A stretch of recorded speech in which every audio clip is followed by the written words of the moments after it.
Mr. Krishna, you have had a Kundalini experience. I wish you could explain what a Kundalini experience is and what its ramifications are. Before I start to describe my own experience, perhaps it would be better to give a little detail about what Kundalini means. We are not using the totality of the human brain.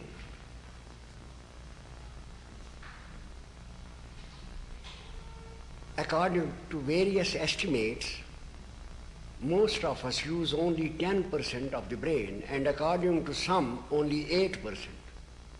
That means 90% of the brain is unutilized.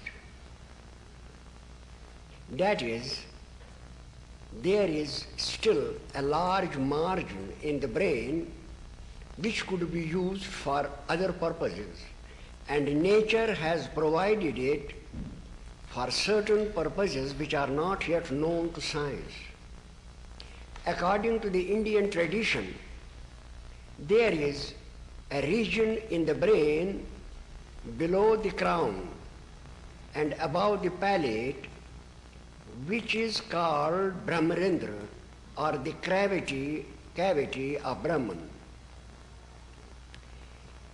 This region can be activated by certain disciplines, and when activated, it can give to the individual the same vision of the universe which all great mystics of the earth have described. When it is awakened, the normal energy of the body or the blood is not able to fuel the center. It needs a more powerful and concentrated psychic fuel. This fuel comes from the reproductive system, which is transformed into a kind of radiation, and that radiation awakens and makes the center to function.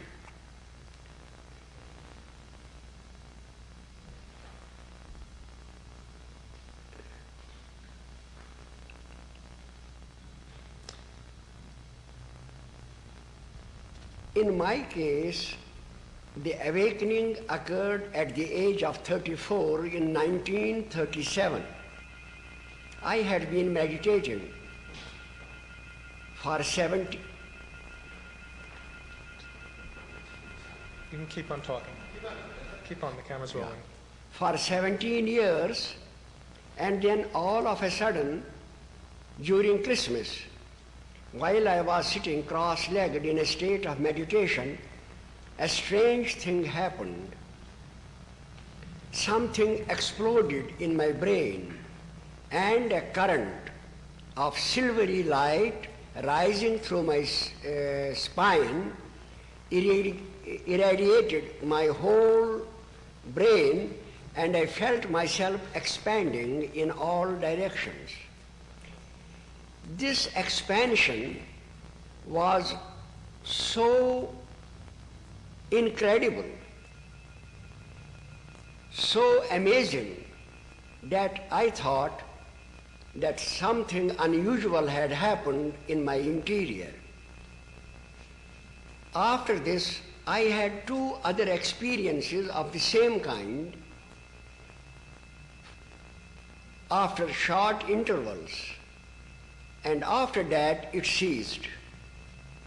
But something was changing in me, and I could perceive this change for many, many years, day and night. In fact, I passed through grave crises during that period. Finally, I became stabilized in that condition of consciousness in my, I should say, 49th year. Since that time, I am living in that condition. That is, before my 34th year, I was living in this world, thinking, seeing, perceiving in the same way as other people do. But since my 49th year, I am living in two different worlds. One is the normal world of senses and the reason.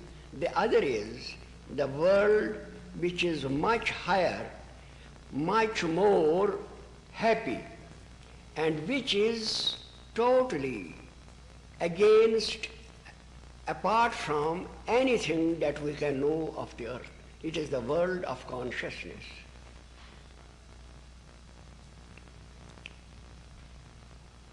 How do you see the world?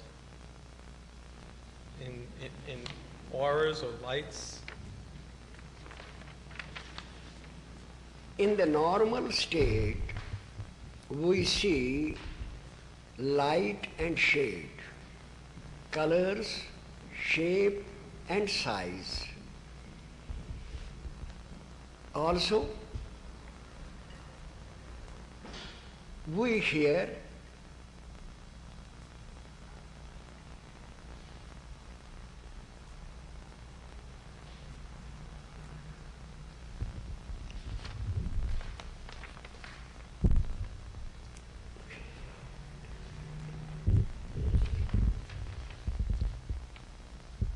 we know what all people perceive of this world.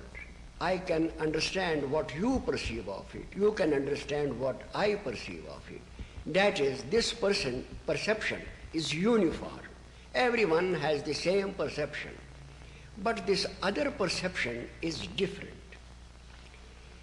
In this perception, you do not see the world as a solid, real, objective creation. The real objective creation is consciousness. You see consciousness everywhere. You see the ocean as if it is living. You see a mountain as if it is living. You see the sky as if it is living. You see the earth as if it is living. You see life or consciousness everywhere. And this life or consciousness is not something which is dead or which is something which you can really understand. It is unfathomable, it is a wonder, and every time you see it, you perceive it, the wonder grows deeper. I am never tired of sitting in quiet and reflecting on myself. I am never tired at looking on the sky. The sky to me does not appear as it appeared before my 34th year. It is so fascinating. It is such a beautiful vision that I would like to look at it for days and months on end. In other words, in the interior, a fount of happiness, a new kingdom, I should say, is opened. This is probably what Christ meant, the kingdom of heaven is in you. This is the nirvana of Buddha. This is the Brahman of the Upanishads. And this is the state of Vahdat mentioned by the Sufi mystics. In fact, in this unity state, what we perceive is consciousness in its majestic form, in its glorious form, and not consciousness as a point looking through the eyes or hearing through the ears, but a consciousness which has its own channels and which knows that it is the master and not the slave of the material forces, which knows that it is the creator. It is infinite. It is deathless. That is, one, instead of being a pygmy, in this state, feels himself to be a king, feels himself to be the master of what he sees. It is not the ego, I should say. It is not the ego. It is the very condition of this consciousness. That is the reason why it is said that no mystic would change his state even for a kingdom. It is something so unique, so glorious, so elevating that I have no words to describe this state. What type of life must a person live to awaken their Kundalini? In order to make this clear, I would like to say that it is not Kundalini. Kundalini is the power, the mechanism. But actually, what we do is awaken to activity a certain region in the brain. This means that nature has already provided a potential in the brain which has to be awakened. This means that the brain can still organically evolve to a higher performance.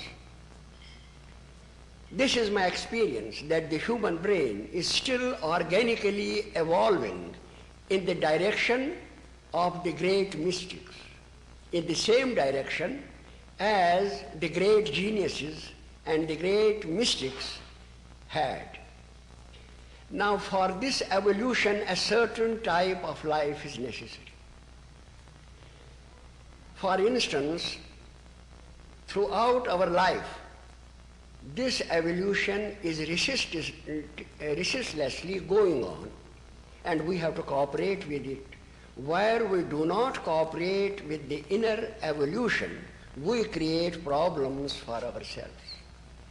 For that purpose, for the last 5,000 years at least, great prophets have been born, beginning with the Vedas, then Buddha, then Christ, then Muhammad, then Guru Nanak, and all the ancient prophets of the Bible. They have been born time after time, and they have given some teaching to mankind, which was, in other words, a direction for how to live while the brain is evolving. The Sermon on the Mount, the Ten Commandments, the discourses of the Buddha, the Bhagavad Gita, and all those directions contained in the religious scriptures of the earth. I mean the basic tenets. They are all meant to regulate our life so as to live in harmony with the law of evolution which governs our lives. This is the secret. This is the secret of why there is religious revelation. You cannot believe that the creator of the universe, which has billions upon billions of suns, billions upon billions of earths, and which is still so vast that our puny intellect cannot even grasp its magnitude, should wish that we should praise him. That is not the case. The revelations have come to regulate the life of human beings so that they work in harmony with the law of evolution that is at work day and night in their brains. Where they depart from this law of evolution, they always bring calamities or problems upon themselves. The present period is one such occasion when we have digressed from the laws of evolution, and the result is that we are threatened in many directions. So the life to be led is just as you see in the Sermon of the Mount. A life of humility, a life of love, a life of purity, a life in which you wish for others what you wish for yourself, a life in which you are pure, you are not sophisticated, you are not over clever, you are not smart, you do not wish by your cleverness or smartness to take what belongs to the other, a life of extreme purity. and a life of simplicity, that you do not waste the resources of the earth. As you know, every animal satisfies his basic needs from the cyclic resources of the earth. Man is the only creature who is wasting the basic resources, the minerals, for his own luxury and pleasure.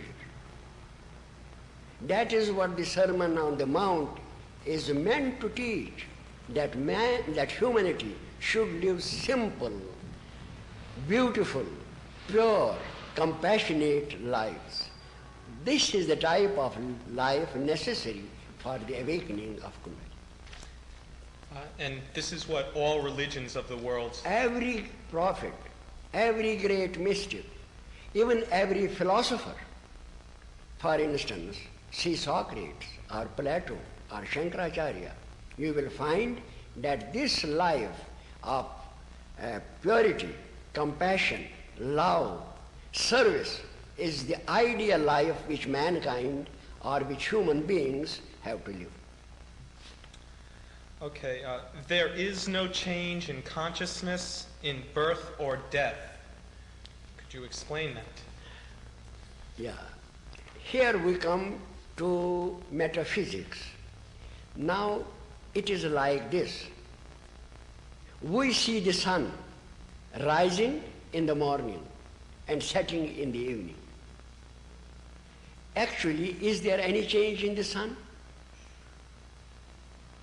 The same is true of consciousness. Consciousness is eternal. Our souls, they are eternal, immutable, omniscient, omnipresent, omnipotent.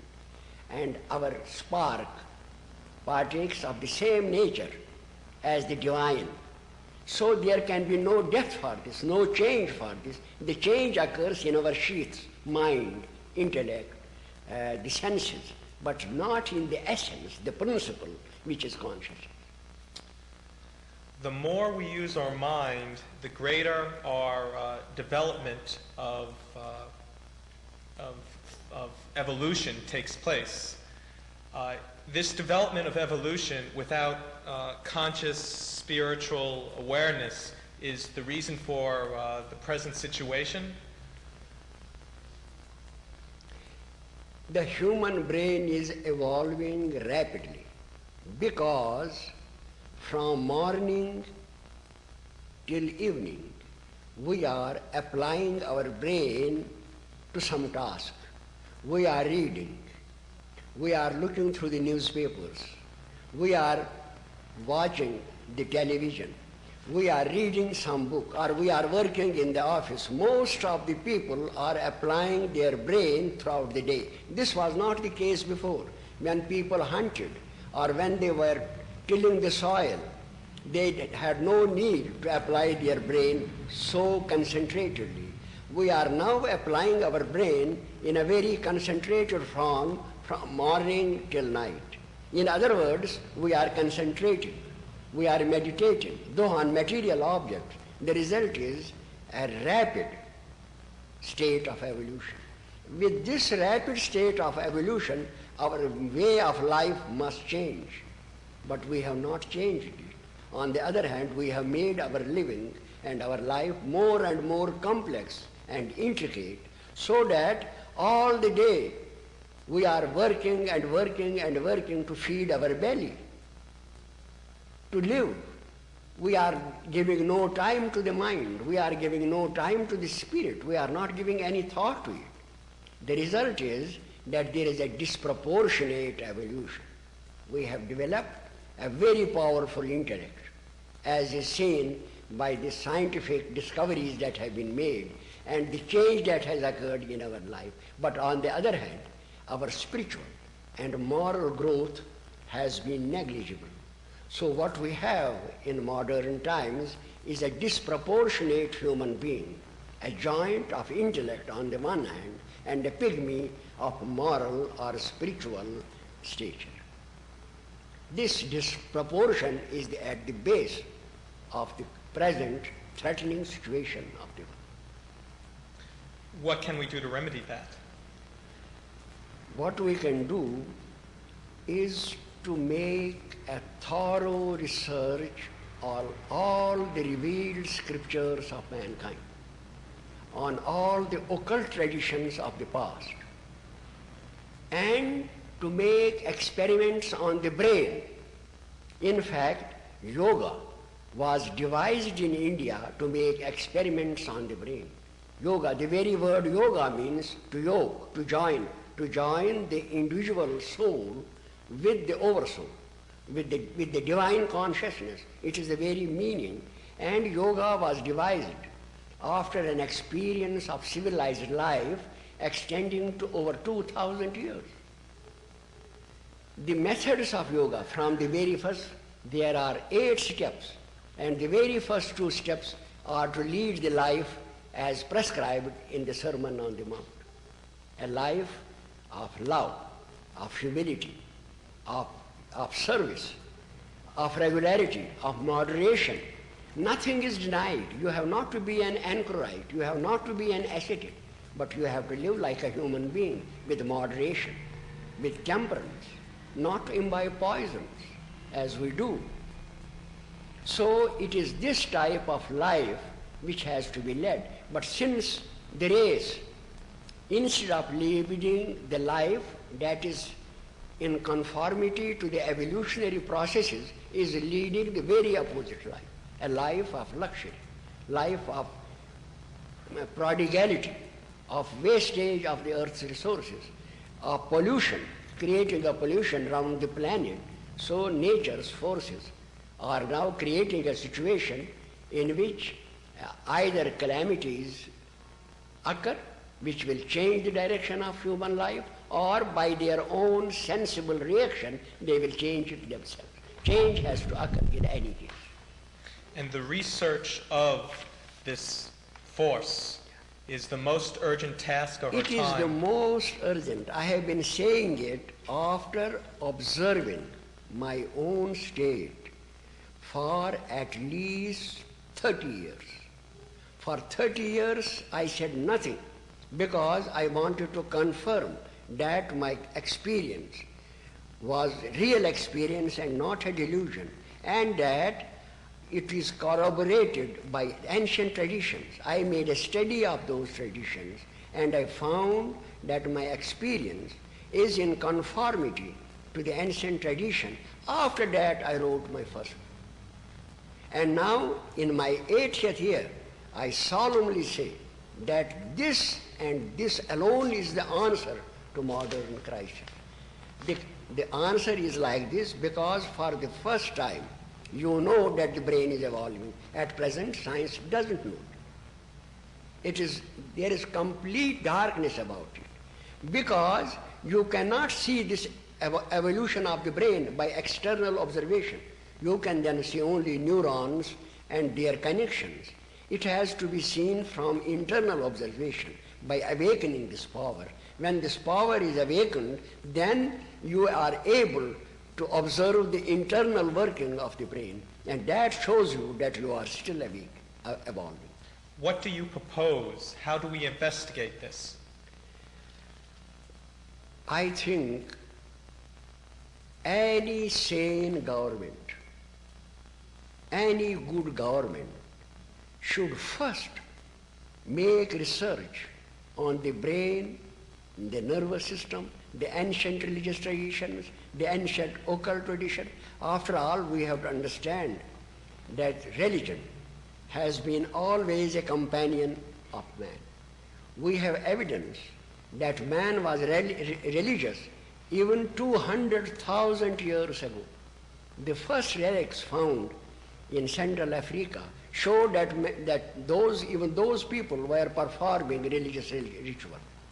So it means religion has been always a part of human life. Why? What research have we made on it? We have made research on psychic phenomena, but no research on religious traditions and religious experience. That is the reason for the present, I should say, threatening situation of it. We have made no, and were we to devote as much time and resources as we devote to other scientific experiments, even to exploration of space, I think the results would be 100-fold more precious than the results of those investigations. And the results which represent, which The prove... results will show, I can tell you in a brief word, the results will show that the human brain is still organically evolving, that certain lifestyles, certain ways of behavior and are necessary to live in conformity to the inner changes, and that religion came in time to guide mankind on this path. And it is this path that will lead us to the stars. It is our purpose to... It will lead humanity to this new dimension of consciousness. It will lead humanity to the goal which nature has assigned for her. It will lead humanity to a peaceful coexistence, to happiness, to long life, to much greater achievements than she has done even now. And probably also it may lead her to an exploration of the universe, to know more about universe than she can do otherwise. How will this affect the political structure? How this will affect? The policies of governments? What will it, the ramifications? You see, I need not say it. The experiments will show what kind of life and what kind of an environment a human being must have to evolve completely in harmony with the law of evolution. There will be more freedom. And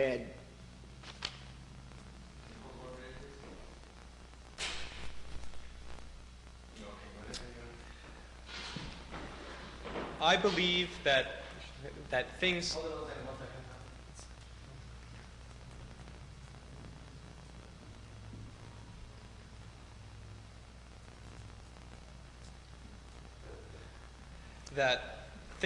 I believe that things happen not by chance, but purpose. There is a purpose to our life. There is a purpose to our existence. now please tell me, can such a vast creation be purposeless? Can such a vast creation come out of nothing? Can such a vast creation, ruled by laws, be all composed of dead insentient matter?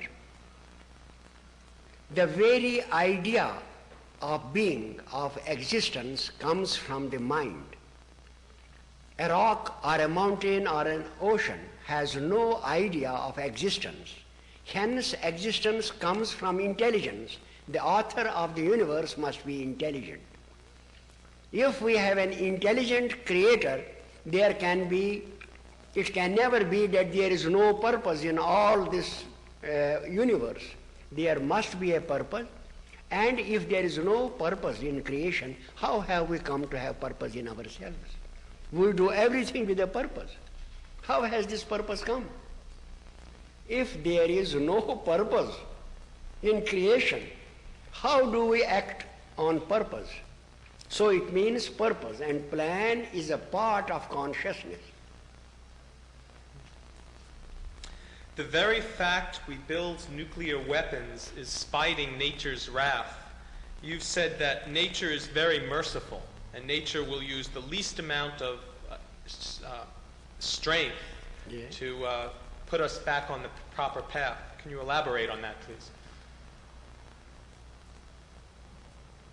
Unless nature were merciful, how would we be here?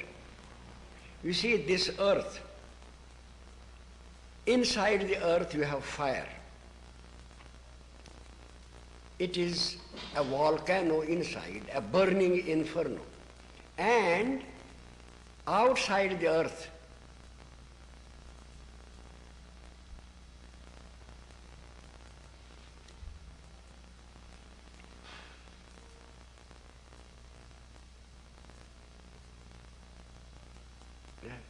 Yeah. Now, inside the earth, you have fire. Outside the earth, you have fire. You have cosmic rays coming, for which you have an umbrella known as Heaviside layer at 50 miles from the earth. If you didn't have this Heaviside layer, there would be total destruction of all life in a short time. We are so protected that even one single slip or error can destroy the whole of life on earth. If nature were not merciful, how could we live? The very fact that we are alive and we are able, and that all these hazards around us are controlled by other powers, it means that nature is merciful and kind.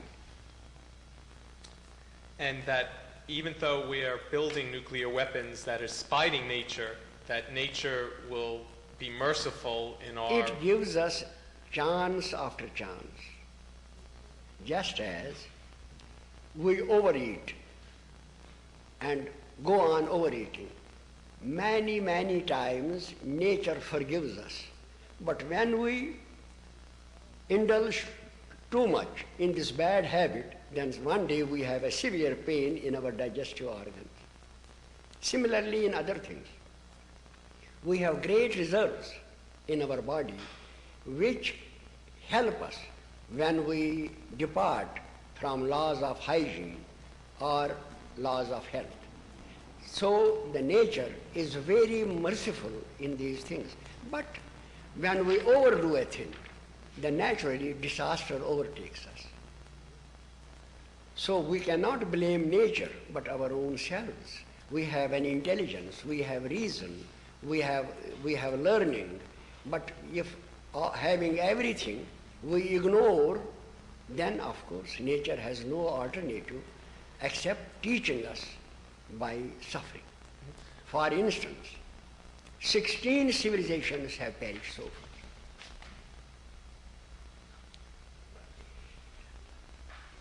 And we are not even aware what reasons prevailed that made those civilizations at the height of power to mingle with the dust.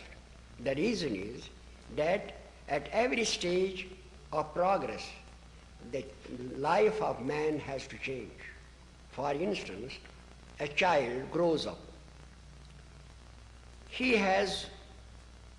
lives one kind of a life when he is infant, another kind when he is a child. His tastes, his activities change.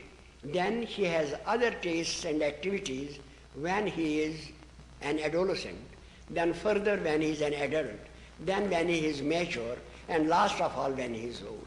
At every stage he has different tastes, different activities, different ways of life. The same is the case with nations and people. They have to change at every stage in their development.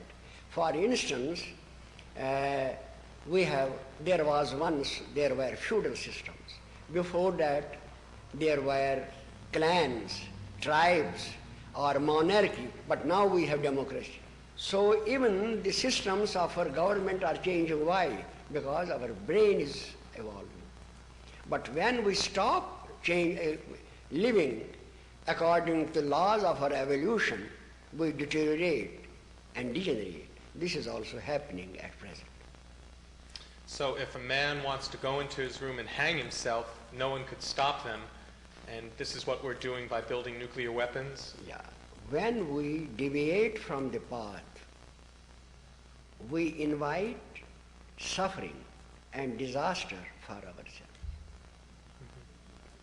There are even devices in our own brain. There are devices in consciousness which, when we digress, we invite a calamity or a disaster. What's to stop an insane leader from blowing up the earth? What? Yeah. Yes, for instance, we are devising nuclear weapons. There is no sense in that. War can be fought even without nuclear weapons, but we are devising these weapons to punish ourselves.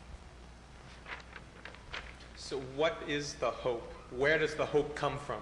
What hope do we have that we won't destroy ourselves? Heaven is always merciful. If we analyze the cause of our present dilemma and crisis and try to change that, try to live more in harmony with the laws of evolution, this threat will be averted. But if we continue like this, there is no chance. We must suffer.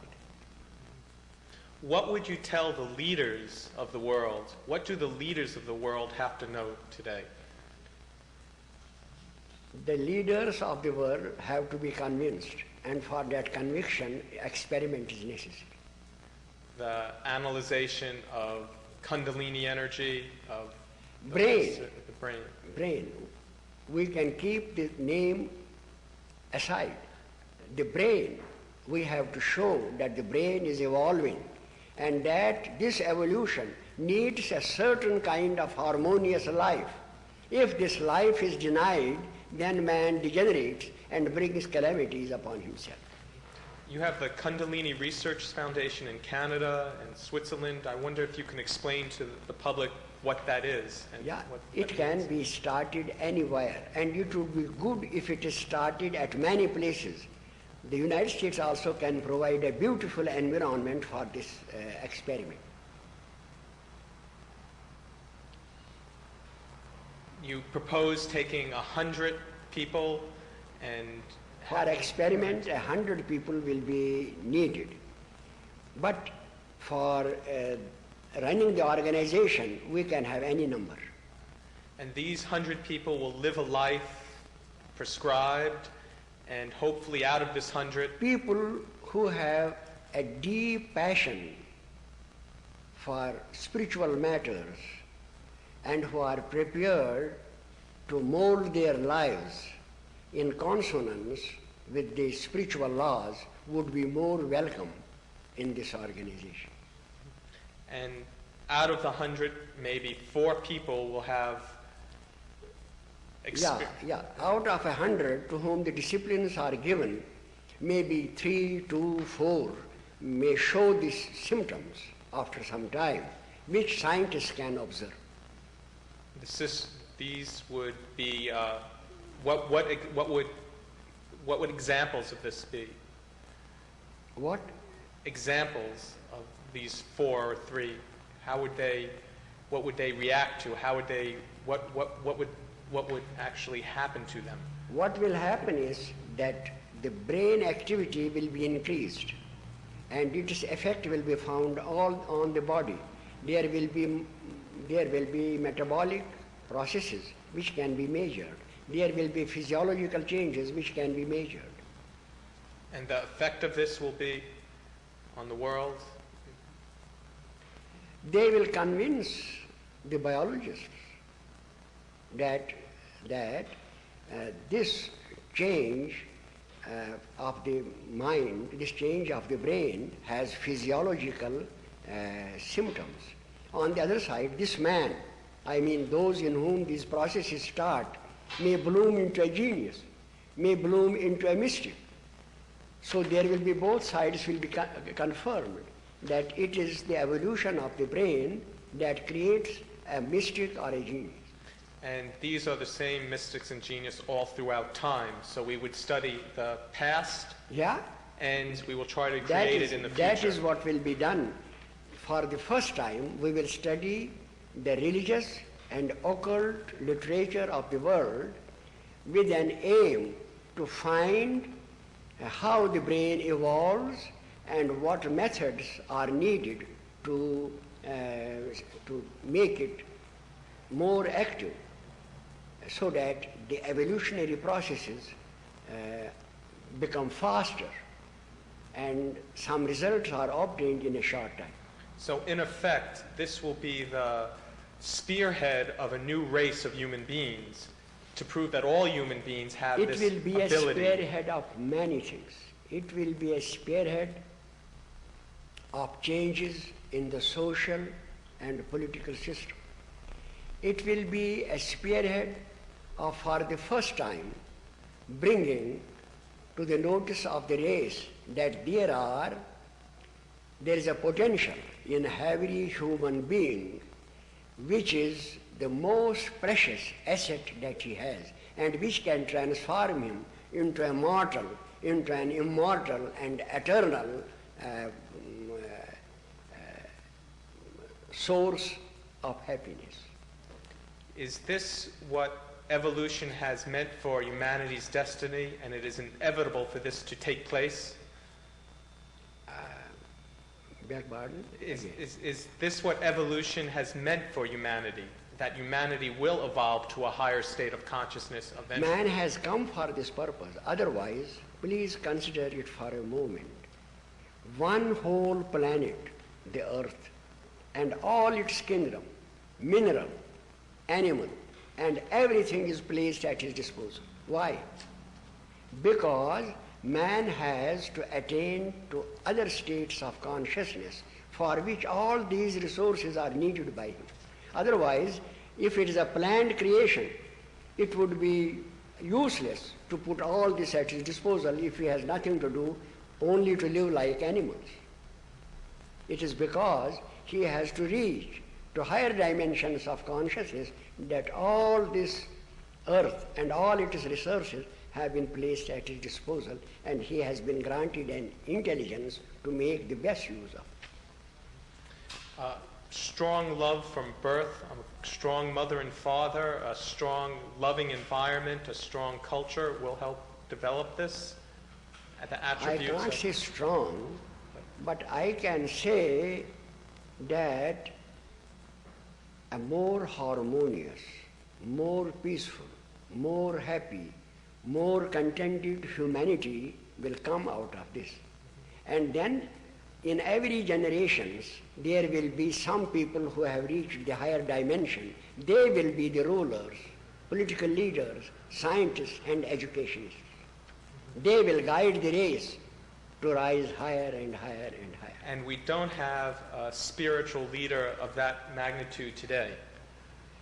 At this time we do not have, but they will come, they will be born when experiments are made and what I say is confirmed. What's your wish for the children of the future? What type of, the children that are born, what type of life are they going to have? The children, the young children. Children should be brought up with the idea inculcated in them that the universe is ruled by an intelligent power and that they must cultivate purity, honesty, truth, compassion, and live ideal lives. In that way, they will conform to the evolutionary needs. That is the best thing we can do for the children. How can we help the people today that have been lost to drugs and have killed people, that are in jails? What can we tell them? What do they need to hear? When you place before them an alternative, that in their own interior there is a mine of happiness, an ocean of eternal life, and prove it, they will take that path. You must show them a better incentive.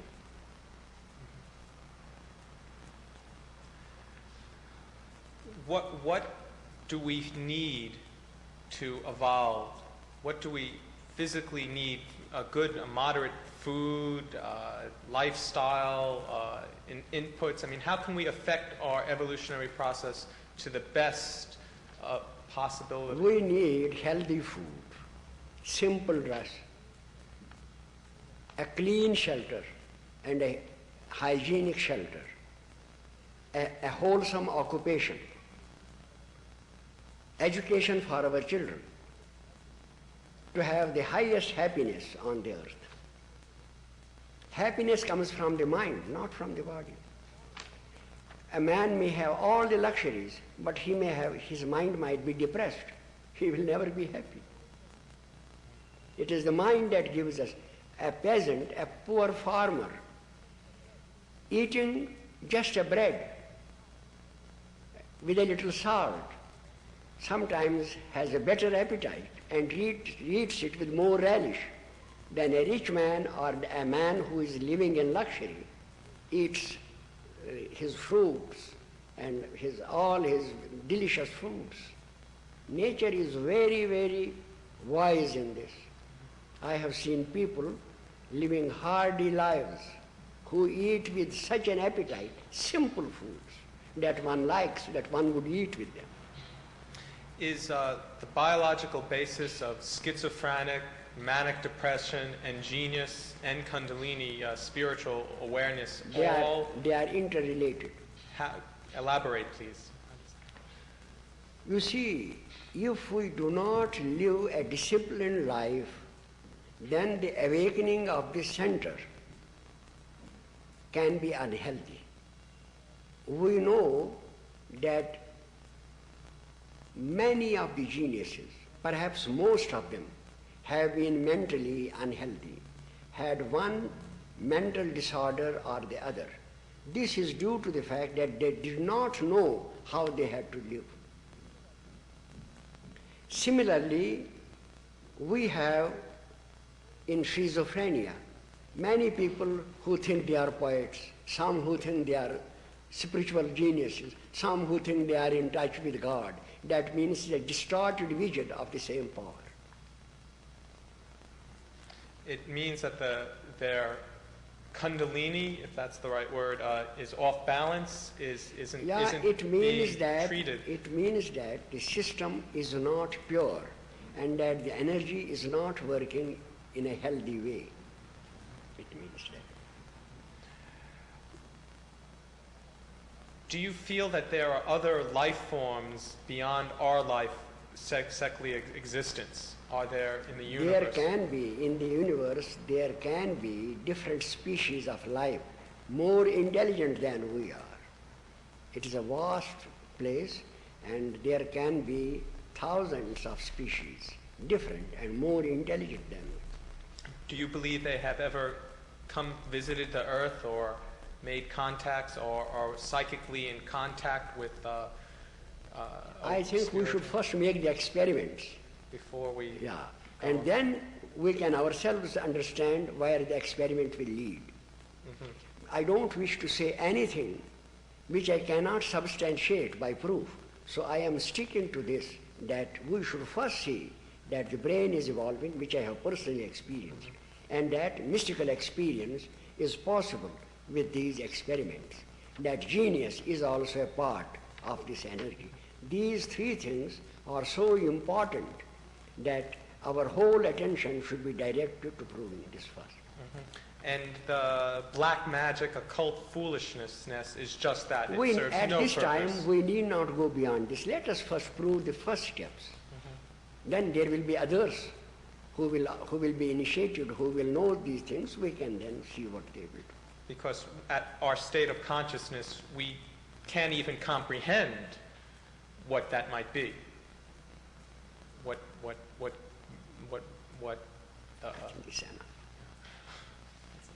How can you please recite the last verse in the present crisis? Pardon? The last poem, the last line. You have it. It says in the time. You have it memorized. What does it say? The last. This is. The hope is never near human hearts, and blank despair is nearer the only course for those. You see, this is written to make people understand that heaven is not vindictive,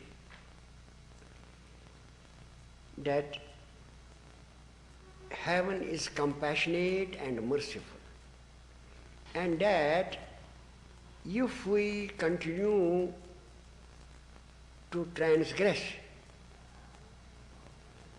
only as much suffering will be inflicted as is absolutely necessary to put us right. Therefore, we need not fear that there will be an annihilation. It is like a child. If you have a child, you will never like to harm the child, but you give him a blow on the face to cure him of bad habits. That is what nature will do. Thank you very, very much.